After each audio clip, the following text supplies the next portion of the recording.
Assalamualaikum warahmatullahi wabarakatuh. Yang terhormat kepada Ibu Dr. Resciwati, SE, MM, AKCA selaku Ketua Sekolah Tinggi Ilmu Ekonomi YAI dan Ibu Wiwi Pratiwi, MM, MAKT, AKCA, ACPA selaku Ketua Program Studi Akuntansi Sekolah Tinggi Ilmu Ekonomi YAI dan Ibu Marini Anggi Putri Siregar, SEMAK. Izinkan saya presentasi untuk penelitian judul Analisis Pengaruh Profitabilitas, Sales Growth, dan Solvabilitas terhadap Tax Avoidance pada perusahaan manufaktur sektor barang konsumsi yang tercatat di Bursa Efek Indonesia periode 2019 sampai 2023. Di sini adalah latar belakangnya. Pajak merupakan sumber utama penerimaan negara, namun bagi perusahaan dianggap sebagai beban yang mengurangi laba. Perbedaan kepentingan ini memicu praktik tax avoidance, yaitu upaya legal untuk menghindari pajak dengan memanfaatkan celah aturan. Menurut Tax Just Network dan Kompas 2020, praktik ini menyebabkan potensi kerugian negara hingga 68,7 triliun per tahun. Strategi yang umum digunakan antara lain profit shifting ke negara dengan pajak terendah, lalu transfer pricing dan manipulasi laporan keuangan. Akibatnya, penerimaan pajak dari perusahaan besar menjadi tidak optimal, menciptakan ketimpangan dan ketidakadilan bagi pelaku usaha kecil yang taat pajak. Adanya faktor pendorong bagi tax avoidance seperti profitabilitas atau return on asset atau disebut ROA.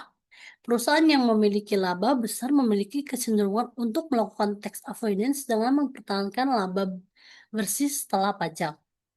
Namun, perusahaan dengan profitabilitas tinggi juga diawasi publik, sehingga terkadang menghindari tax avoidance yang terlalu mencolok. Sales growth atau pertumbuhan penjualan. Perusahaan yang sedang bertumbuh cenderung fokus menjadi likuiditas dan efisiensi biaya. Beberapa peneliti menyatakan bahwa perusahaan dengan sales growth tinggi justru lebih patuh pajak atau demi reputasi.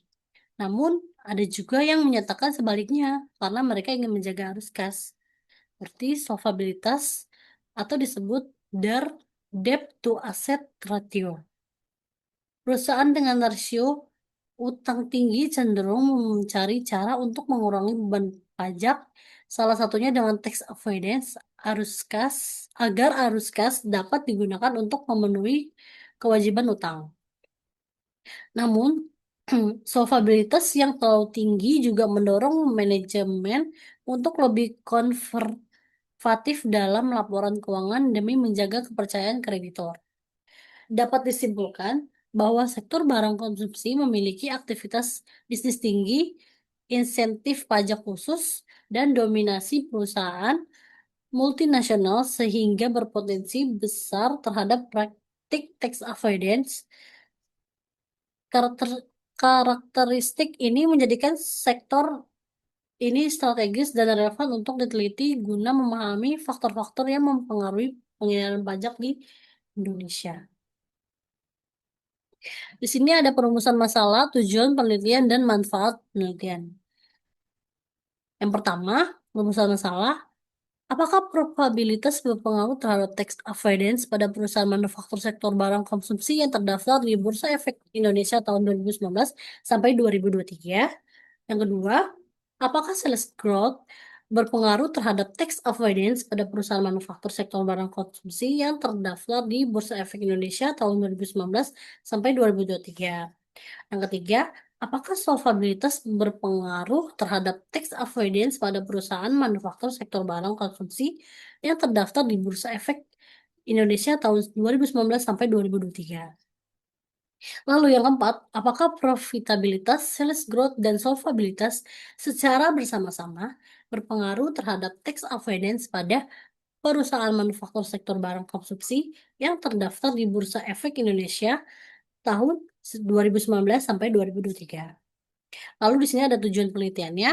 Berdasarkan perumusan masalah yang diuraikan di atas, maka penelitian ini mempunyai tujuan untuk mengetahui apakah profitabilitas, sales growth, dan solvabilitas berpengaruh terhadap tax avoidance pada perusahaan manufaktur sektor barang konsumsi yang dan yang terdaftar dalam Bursa Efek Indonesia tahun 2019 sampai 2023. Lalu di sini ada manfaat penelitian. Yang pertama, bagi penelitian selanjutnya, secara teoritis, penelitian ini diharapkan mampu menambahkan dan memperdalam wawasan ilmu pengetahuan mengenai nilai perusahaan pada perusahaan manufaktur di sektor industri barang konsumsi. Yang kedua, kontribusi ke literatur akademis. Penelitian ini diharapkan dapat memberikan kontribusi terhadap pengembangan literatur dan teori dalam bidang akuntansi perpajakan, khususnya mengenai faktor-faktor yang mempengaruhi tax avoidance. Lalu yang ketiga, ada pengembangan teori. Hasil penelitian ini dapat memperkuat atau memperkaya teori-teori yang berkaitan dengan perilaku perusahaan dalam melakukan tax avoidance atau pengindahan pajak, terutama yang berkaitan dengan profitabilitas, sales growth, dan solvabilitas. Di sini ada landasan teori. Saya memakai stakeholder teori dan legitimasi teori. Stakeholder teori menyatakan bahwa perusahaan tidak hanya bertanggung jawab kepada pemegang saham, tetapi juga kepada seluruh pemangku kepentingan seperti karyawan, pelanggan, pemerintah, dan masyarakat. Perusahaan harus menyampaikan informasi keuangan dan berkelanjutan secara transparan karena setiap stakeholder memiliki kebutuhan informasi berbeda. Dalam konteks penelitian ini, profitabilitas yang disebut ROA dan solvabilitas DAR mencerminkan kemampuan perusahaan dalam memberikan keuntungan dan menjaga kestabilitas keuangan yang penting bagi kreditor dan investor. Dan sales growth menggambarkan harapan kinerja jangka panjang sehingga perusahaan yang tumbuh akan lebih berhati-hati agar tetap dipercaya oleh stakeholder.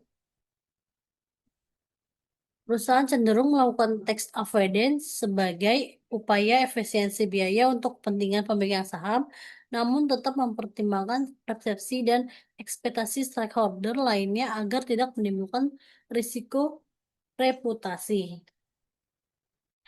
Dan legitimasi teori. Dia menjelaskan bahwa keberhasilan perusahaan sangat bergantung pada penerimaan masyarakat terhadap aktivitasnya. Perusahaan diharapkan menyelaraskan tindakannya dengan nilai dan norma sosial agar mendapatkan dukungan dan legitimasi dari lingkungan eksternal. Dalam konteks tax avoidance, perusahaan dengan laba tinggi atau profitabilitas atau yang menjaga sorotan publik akan lebih berhati-hati dalam melakukan tax avoidance agar tax avoidance tidak dianggap tidak etis atau tidak bertanggung jawab secara sosial. Perusahaan dengan sales growth atau pertumbuhan tinggi akan menjaga citra positif untuk mempertahankan legitimasi di mata publik. Perusahaan dengan solvabilitas rendah atau banyak hutang berpotensi tergoda melakukan tax avoidance, tetapi tidak harus menjaga kepatuhan agar tidak dianggap tidak sehat secara finansial oleh stakeholder. Lalu di sini ada tax avoidance. Strategi legal perusahaan untuk mengurangi beban pajak dengan memanfaatkan celah aturan tanpa melanggar hukum, diukur dengan CETR atau Cash Effective Tax Rate.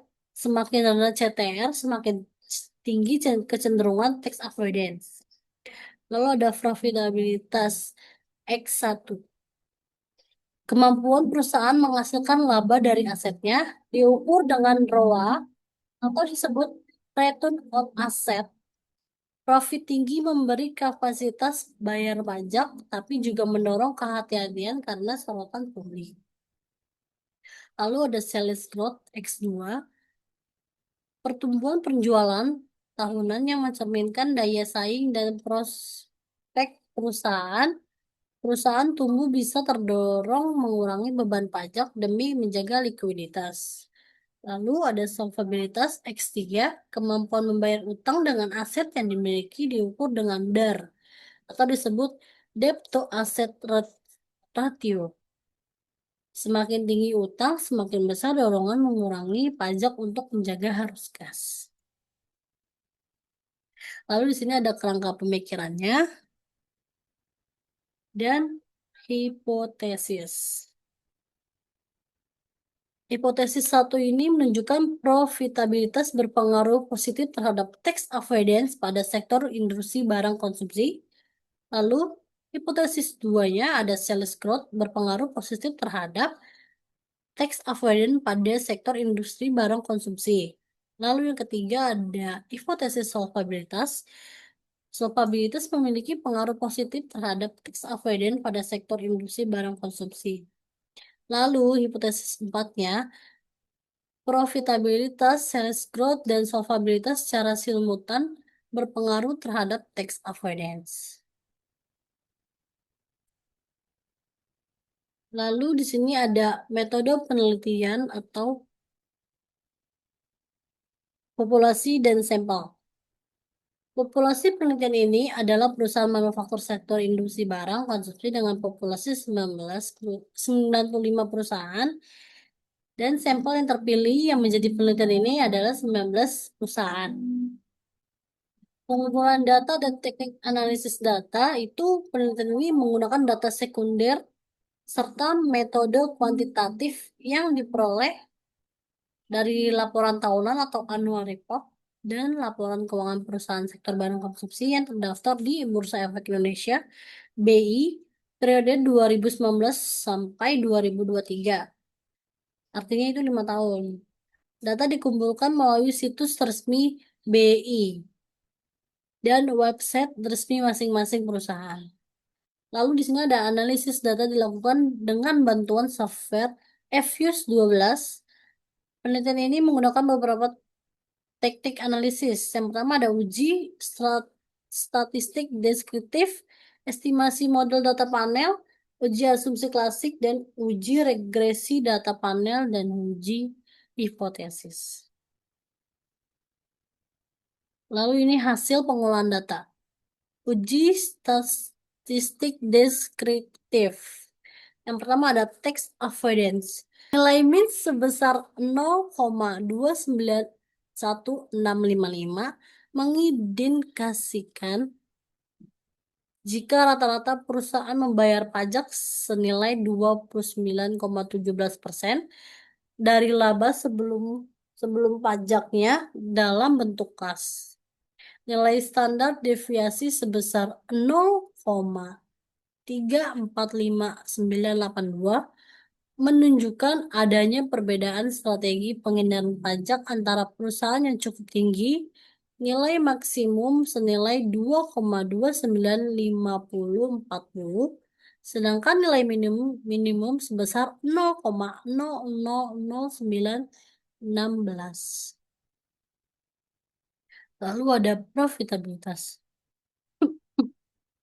Nilai min adalah 0,102133 yang menunjukkan jika rata-rata perusahaan memperoleh laba bersih senilai 10,21% dari total asetnya.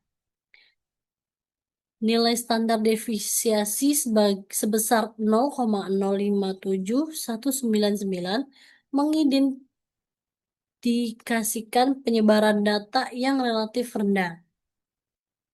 Nilai maksimum senilai 0,311929, sedangkan nilai minimum senilai 0,015077 menunjukkan tingkat profitabilitas yang sangat rendah pada beberapa perusahaan. Lalu sales growth. Nilai min sebesar 0,120614 menunjukkan rata-rata pertumbuhan penjualan sebesar 12,06% per tahun. Nilai standar deviasi sebesar 0,150296 menunjukkan variasi pertumbuhan penjualan antara perusahaan yang cukup tinggi. Nilai maksimum senilai 0,55 178, sementara nilai minimum senilai 0,379026. Lalu ada solvabilitas. Nilai min senilai 0,379439 mengindikasikan jika rata-rata perusahaan dibiayai sekitar 37,94% oleh utang terhadap total aset. Nilai standar deviasi senilai 0,170842, nilai maksimum senilai 0,696940, sedangkan nilai minimum senilai 0,053425 menunjukkan perusahaan yang sangat rendah menggunakan pembiayaan utang. Lalu ada estimasi model data panel. Dalam analisis data panel, pemilihan model yang tepat dilakukan melalui beberapa tahapan uji. Pertama dilakukan uji Chow, uji Hausman, dan uji Lagrange Multiplier atau LM. Untuk model yang tepat dalam regresi penelitian, adapun hasil dari estimasi model data panel penelitian ini yaitu uji Chow digunakan untuk menemukan model regresi terbaik antara Common Effect Model atau CEM dan Fixed Effect Model atau FEM. Pengujian dilakukan menggunakan likelihood ratio test dengan kriteria apabila nilai probabilitas cross section lebih besar 0,05 maka digunakan FEM. Sedangkan jika kurang dari 0,05 maka digunakan CEM. Dan ini hasilnya. Bisa dilihat sendiri. Berdasarkan tabel di atas, hasil uji Chow pada model regresi penelitian ini menunjukkan nilai probabilitas sebesar 0,000 yang mana memiliki nilai kurang dari 0,05. Sehingga hasil dari uji Chow adalah terpilihnya model Fixed Effect Model atau FEM sehingga perlu dilanjut pada uji Hausman. Lalu uji Hausman digunakan untuk menentukan model regresi terbaik antara Fixed Effect Model atau FEM dan Random Effect Model atau RAM. Pengujian dilakukan menggunakan Hausman Test dengan kriteria apabila probabilitas cross section lebih besar 0,05 maka digunakan RAM. Sedangkan jika kurang dari 0,05 maka digunakan FEM. Lalu ini ada hasilnya. Berdasarkan tabel di atas, hasil uji Hausman pada model regresi menunjukkan nilai probabilitas sebesar 0,0439 yang memiliki nilai kurang dari 0,05 sehingga hasil dari uji Hausman adalah terpilih model Fixed Effect Model atau FEM. Dengan demikian, model FEM dipilih karena dianggap paling sesuai dalam menggambarkan karakteristik data panel yang digunakan dalam penelitian ini. Karena uji Hausman telah menentukan bahwa model FEM lebih tepat, maka tidak diperlukan lagi uji Lagrange Multiplier atau LM. Hal ini disebabkan karena uji LM hanya digunakan untuk memiliki antara Common Effect Model atau CEM dan Random Effect Model RAM. Lalu di sini ada hasil pemilihan model dan pengujian estimasi data panel. Dilihat dari gambarnya. Show teks pemilihan H0 sama dengan CEM, H1 sama dengan FEM, H0 jika nilai probabilitas lebih besar 0,05 dipilih CEM. H1-nya jika nilai probabilitas kurang dari 0,5 dipilih FEM. Lalu hasil modelnya itu common effect, fixed effect, di mana F probabilitas 0,0000 kurang dari 0,5, maka metode digunakan dengan fixed effect model, FEM. Lalu Hausman teks pemilihan. H0 sama dengan rem, H1 sama dengan FEM. H0 jika nilai probabilitas dipilih 0,05 dipilih rem, H1 jika nilai probabilitas kurang dari 0,05 dipilih FEM. Hasil modelnya itu fixed effect, fixed random effect, di mana probabilitas 0,04 lebih kecil dari 0,05. Lalu yang digunakan itu fixed effect model. Sementara itu, penelitian ini telah menggunakan model FEM sebagai dasar analisis utama sesuai dengan hasil pengujian yang signifikan.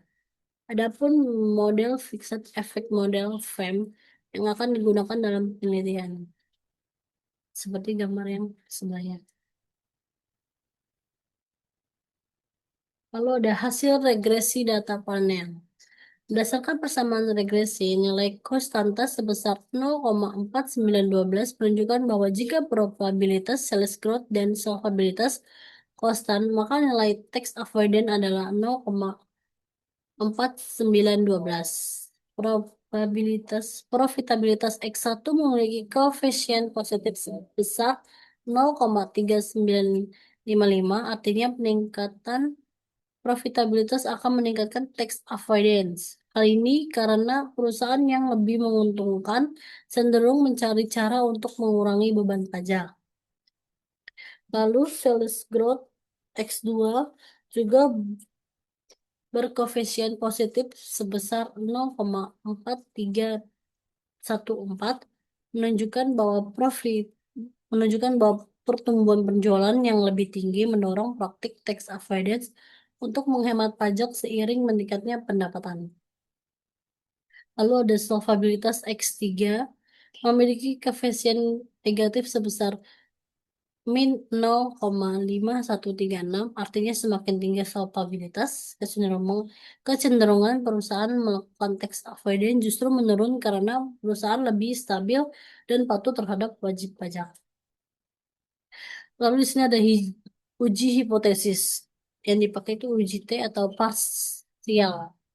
1. Berdasarkan tabel di atas, nilai probabilitas dari variabel probabilitas sebesar 0,000 kurang dari 0,05 dan nilai T hitung 9,3098 lebih besar T tabel 1,986, sehingga dinyatakan profitabilitas bakal berpengaruh terhadap tax avoidance sehingga H1 diterima. Hal ini berarti semakin tinggi profitabilitas perusahaan, semakin besar laba yang diperoleh. Peningkatan laba akan diikuti oleh kenaikan beban pajak yang harus dibayar, sehingga perusahaan cenderung mencari cara untuk mengurangi beban pajak melalui tax avoidance. Yang kedua, nilai probabilitas dari variabel sales growth sebesar 0,0054 kurang dari 0,05 dengan nilai T hitung 2,8664 lebih besar dari T tabel 1,986, sehingga dinyatakan sales growth berpengaruh terhadap tax avoidance, sehingga H2 diterima.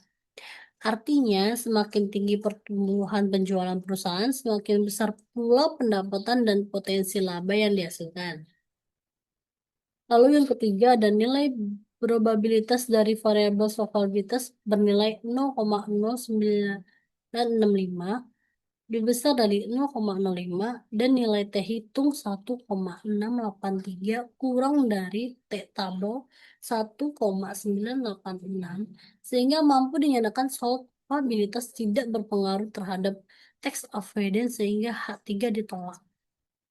Hal ini menunjukkan bahwa tingkat kemampuan perusahaan dalam memenuhi kewajiban jangka panjangnya tidak secara langsung mempengaruhi keputusan perusahaan untuk melakukan penghindaran pajak. Lalu di sini ada uji F, simultan. Hasil uji F menunjukkan bahwa profitabilitas, sales growth, dan solvabilitas secara simultan berpengaruh signifikan terhadap tax avoidance. Value 0,000 lebih kecil dari 0,05 sehingga H4 diterima. Hal ini mendukung teori stakeholder dan legitimasi di mana perusahaan mengelola kinerja keuangan dan strategi pajak untuk memenuhi ekspektasi pemangku kepentingan dan menjaga citra di mata publik serta regulator. Lalu di sini ada uji koefisien determinasi R2 atau R square. Nilai R square sebesar 0,674 menunjukkan bahwa 67,4% variabilitas tax avoidance dapat dijelaskan oleh probabilitas, sales growth, dan solvabilitas. Sisa 32,6% dipengaruhi oleh faktor lain di luar penelitian ini, seperti growth corporate, governance, ukuran perusahaan, reference, dan kebijakan pajak lainnya. Lalu di sini ada kesimpulan. Kesimpulan yang pertama adalah profitabilitas berpengaruh positif terhadap tax avoidance, sehingga perusahaan dengan laba tinggi cenderung melakukan tax avoidance untuk mengurangi beban pajak. Yang kedua ada sales growth berpengaruh positif terhadap tax avoidance. Pertumbuhan penjualan yang tinggi mendorong perusahaan mengelola pajak secara efisien. Yang ketiga, solvabilitas tidak dipengaruhi tetap terhadap tax avoidance, artinya struktur utang tidak selalu digunakan sebagai strategi penghindaran pajak atau tax avoidance. Lalu yang keempat adalah profitabilitas, sales growth, dan solvabilitas secara simultan berpengaruh terhadap tax avoidance. Keputusan perusahaan untuk melakukan tax avoidance dipengaruhi oleh kombinasi faktor keuangan, bukan hanya satu variabel saja. Lalu ada saran yang terakhir. Saran bagi perusahaan. Perusahaan dengan tingkat probabilitas dan pertumbuhan penjualan yang tinggi perlu memastikan bahwa strategi pengelolaan pajak dilakukan secara transparan, akuntabel, dan sesuai regulasi yang berlaku agar tidak menimbulkan dampak negatif terhadap citra perusahaan di mana publik maupun investor. Lalu, bagi penelitian selanjutnya disarankan untuk memperluas cangkupan objek penelitian, misalnya dengan melibatkan lebih banyak sektor industri atau perusahaan dalam skala yang berbeda, sehingga hasil penelitian dapat memiliki tingkat generasi yang lebih tinggi. Terima kasih. Demikian yang dapat saya sampaikan dalam penelitian skripsi saya. Mohon bimbingan dan arahannya. Terima kasih. Wassalamualaikum warahmatullahi wabarakatuh.